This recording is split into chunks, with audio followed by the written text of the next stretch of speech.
place, the enemy had done something unexpected. When the Dalki first arrived, it was clear they were Same under attack reason by a for the form last of few higher intelligence. videos. Blah, They blah, had better blah, equipment blah, and blah. technology than humans. However, when the humans first saw the appearance of the Dalki, they looked strange and more like that of a wild animal mixed with a human. This caused the leaders at the time to be hesitant, thinking about whether or not these were the real enemy or not. In their naivete, they never expected the Dalki to pull off what they had done. While the main forces were in battle, at the start of the war, the Dalki had chosen to assassinate each of the top countries' leaders around the world. This was to cause chaos and confusion amongst the humans, and for a short time, their plan had worked. That was until the head of the Allied Earth forces at the time had decided to take charge. The person's name was Oscar White. Later on, after the war, he had given himself the title of Supreme Commander, and then appointed the 7 head generals on the other bases.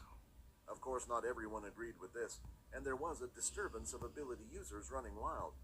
It was later on that the big 3 families would be established, and further along the line, True Dream would be added to make it the big 4. In the rose-like building that was seen whilst on the train, there was something called the Leader's Table inside. Whenever a big decision was to be made, the Supreme Commander, the 7 head generals, and the Big 4 would be called together. Seeing the first person to enter was the Supreme Commander, it looked like Quinn's guess of who the other 4 seats were for was spot on. "Will the others be arriving?" Oscar asked his aide on his right that stood by his side. It was a female who wore a fairly short skirt and round glasses with a ponytail. Rather than looking like she worked for the army, she looked like a security for a big tech company instead. "They should be here any second, sir." As she said that, the doors from behind opened wide, and the 4 others entered after. The first person to enter was a large man who looked to be in his 50s, with a huge apple-like belly. His hair was a scruffy mess that went up into a triangle shape, and his nose was large and round as well. He went on to sit in one of the empty seats, and as he sat down, he gave a loud, belching burp. As the air left his mouth, a stream of fire came out with it before quickly disappearing into the air. "Bernie Sunshield, leader of one of the big 4 families with the ability of fire," Sam said. The next to follow after him was a female, who seemed to be mostly dressed in black head to toe, and on the top of her head was a pointy hat.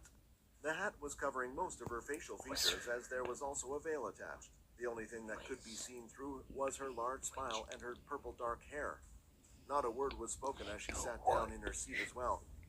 "Mona Bree, the only female to be part of the Big 4 and head of the Bree family. Their ability, Beast Tamers," Sam explained once again. Just behind her was someone who didn't need any introduction at all. Borden and Quinn both saw the man's face. The blood around their bodies started to pump harder. "Jack True Dream," Quinn said before Sam could introduce this man. "The ability to steal others' abilities." The last person in the room surprised all 3 of them. "Huh? Wait, this isn't the leader of the Grey Lash family?" Sam said, confused, as he saw the last person enter. Although Sam seemed to not recognize the man, Borden and Quinn did. It was the same person who sat by their side while watching the block event. If he wasn't one of the Big 4, then why was he there?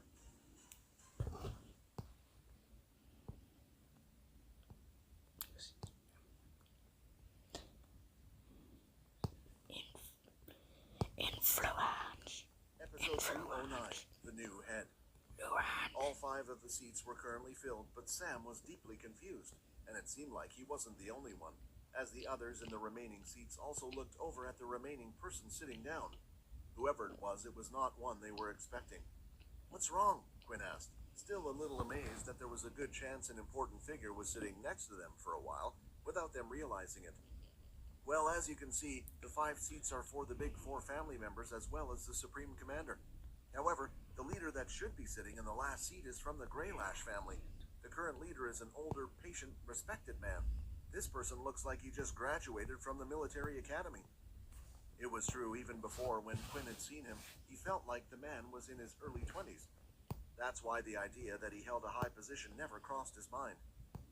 "Your information is a little outdated," Borden said. "I heard that the old man was sick for a long amount of time. There were even rumors that he had already passed away, but for fear of not having a new master, they decided to hide this information from the outside. If my guess is right, they can no longer hide it. The person you're looking at is the new master."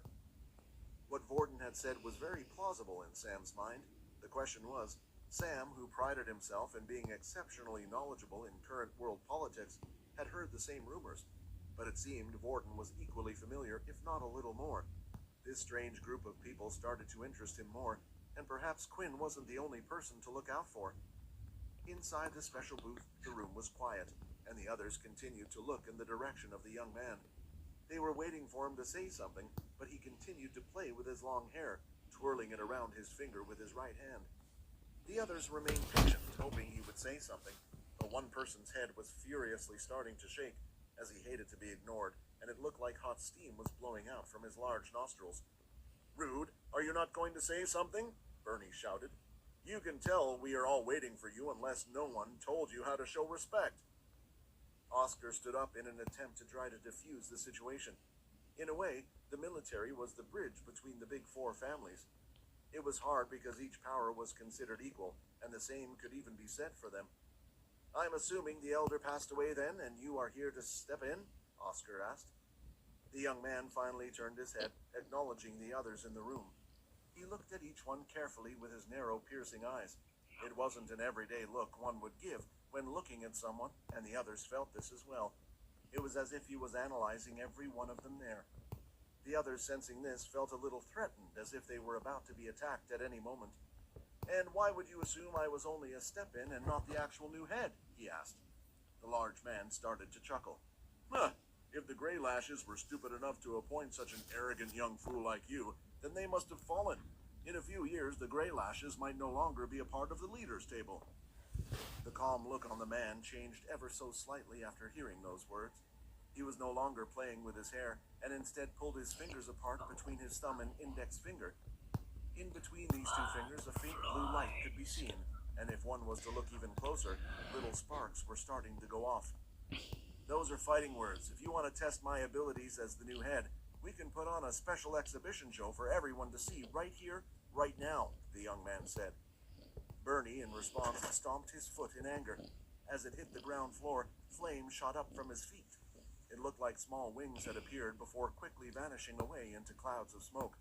"I'll burn you to a crisp right at this instant." The soldiers standing by watching were all frightened of what was to happen. Right now it looked as if two of the strongest people on Earth were about to do battle. If they were to try to stop them, they couldn't do a thing. It was also a big reminder to everyone, these people in the room were not friends. If it wasn't for the fact that each of these people had a common enemy, the Dalki, there would still be a civil war between all five of them. "Please," Oscar said, "today is an event for the future generation, for the kids to display their skills, not you two. If you wish to fight, then do it after we get rid of the Dalki." Oscar then walked over to the young man. In all honesty, he too didn't like how the young man was acting. Usually he had a good read of people's strength, but it was nearly impossible to tell, which truly frightened him. "I'm sorry for assuming you were only a stand-in. It was my mistake to say so. I will be the first to welcome the new leader of the Greylash family. Please name," Oscar asked. "Owen Greylash, the new head of the family, the youngest and most powerful head to ever serve." When saying the last line, he looked past Oscar and directly at Bernie. "Well, he's a confident leader, I'll give him that," Mona said. "It's a good trait to have," Jack agreed.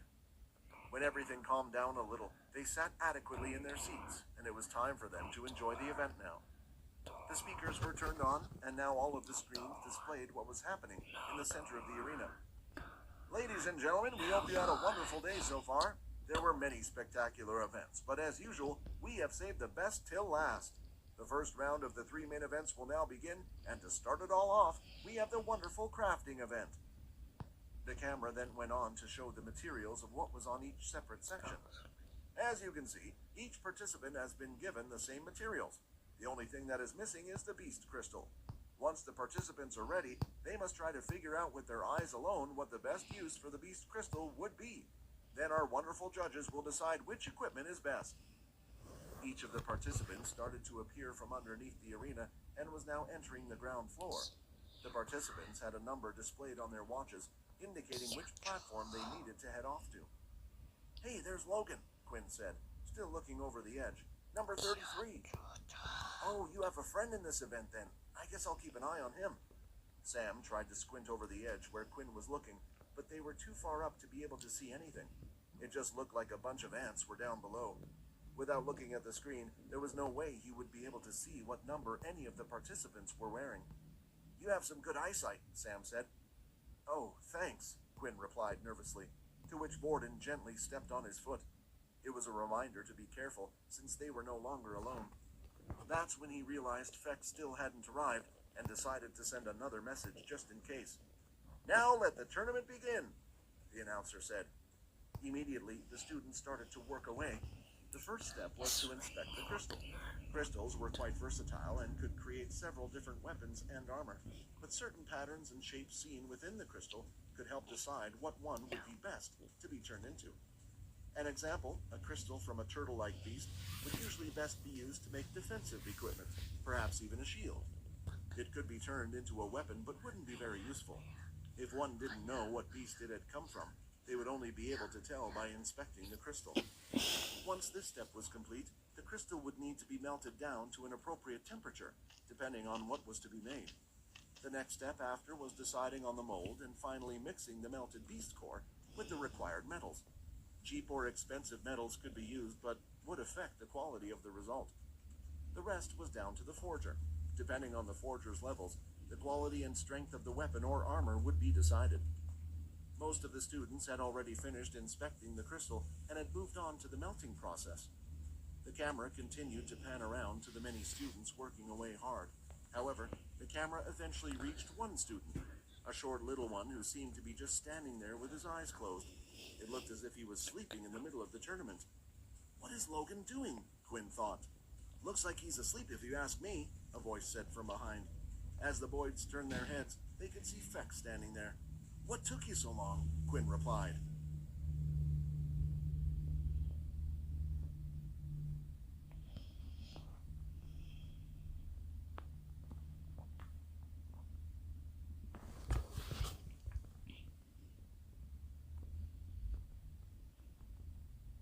Episode 310, The Results of the Crafting Even.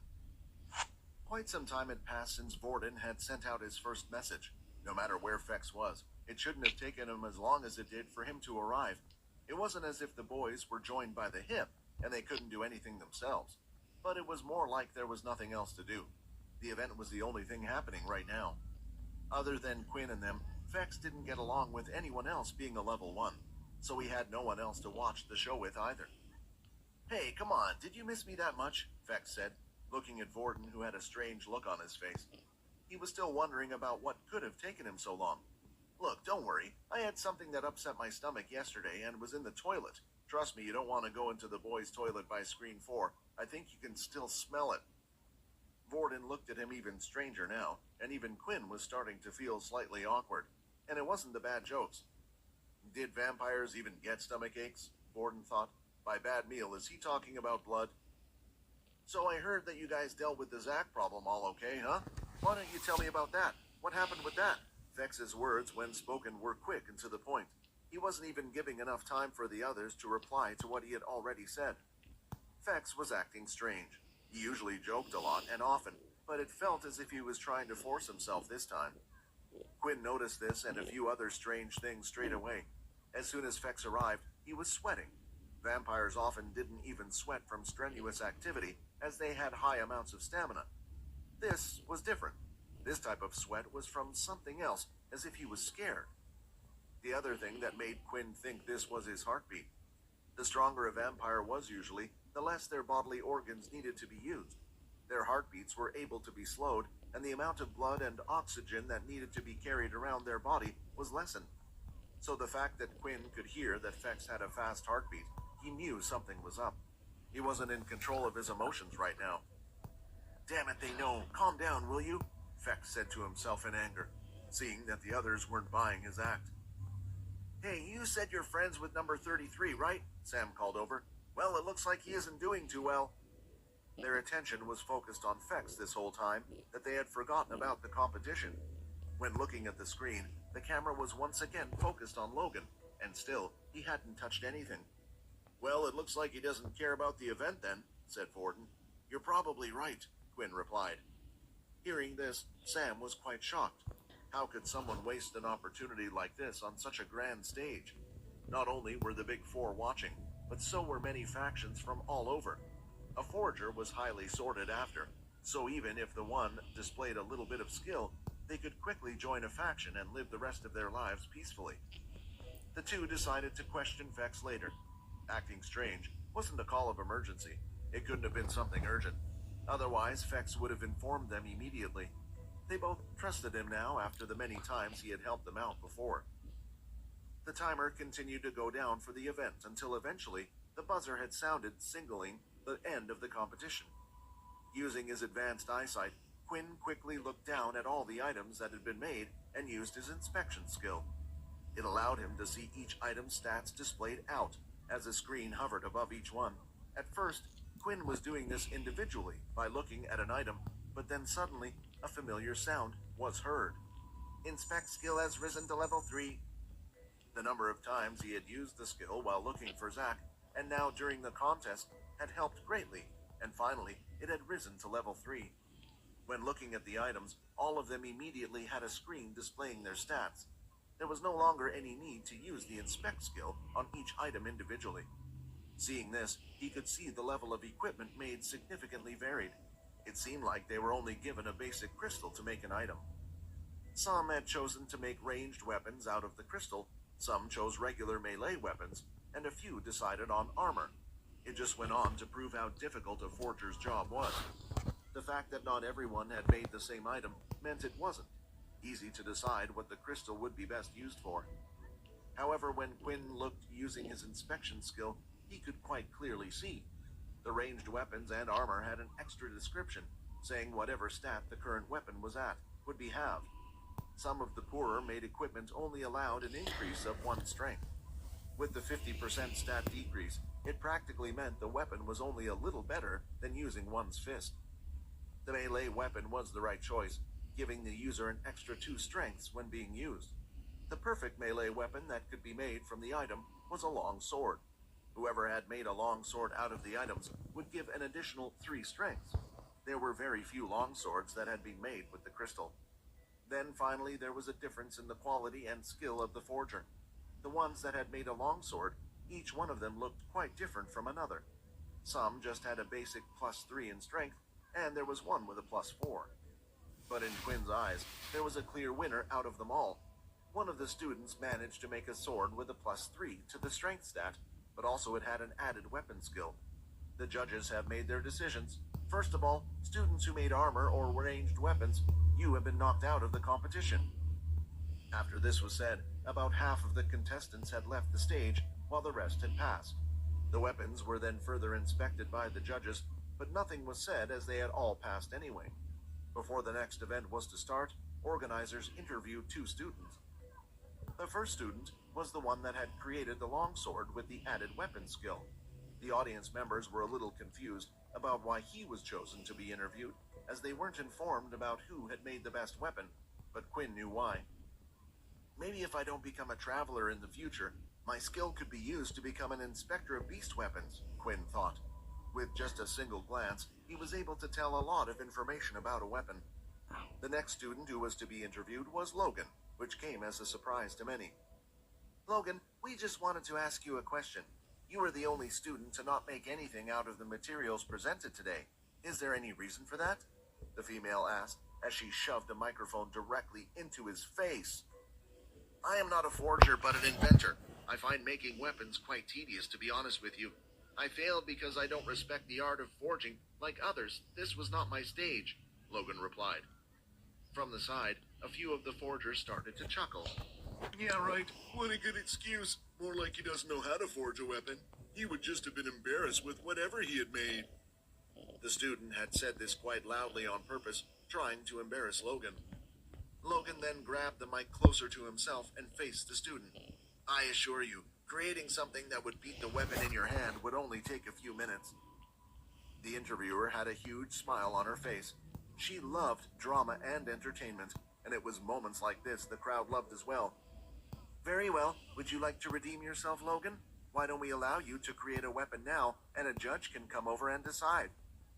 Usually, Logan wouldn't have done something that placed him in the limelight so much.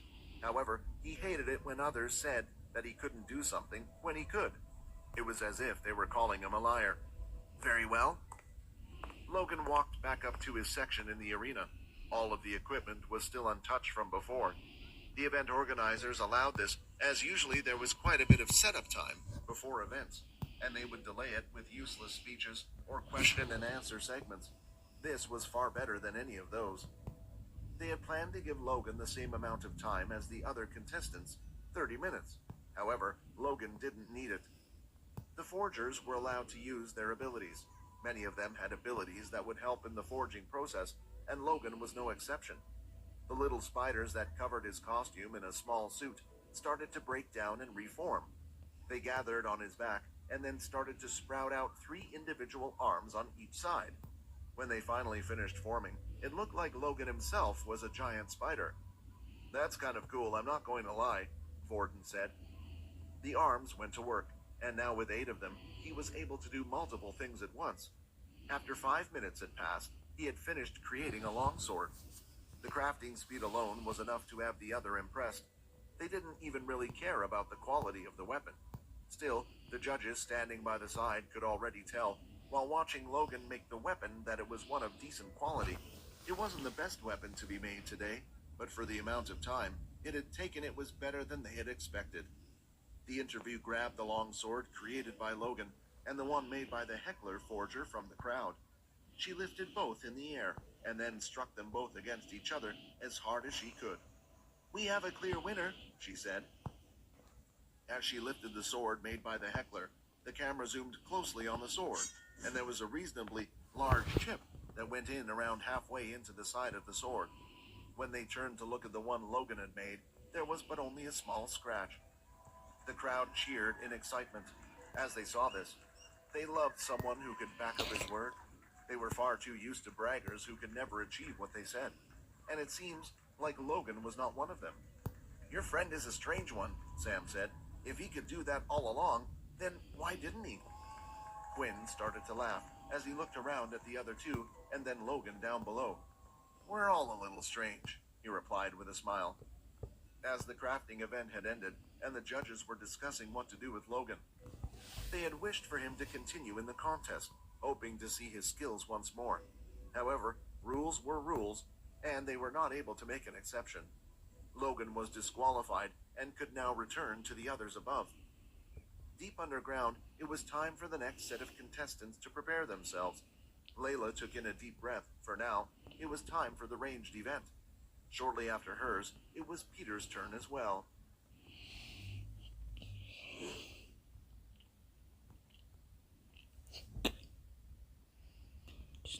Episode 311, A Time Limit. "Vex? Vex? Vex? Can you hear me? Hello?" Quinn said, waving his hand in front of Vex's eyes. Snapping out of his daze, Vex soon realized where he was. "Oh, sorry, I was just thinking about how amazing Logan was," he replied. Quinn had called out Vex's name several times, and the others had even left the area where they were watching the main event from. They soon realized that Vex's eyes were still glued to the arena floor. They were about to grab some snacks, yet for some reason, he hadn't followed. "Hey, seriously, if something's on your mind, you can tell us. You know that, right?" Quinn. "For God so loved the world that he gave his only begotten Son, that whoever believes in him shall not perish but have everlasting life."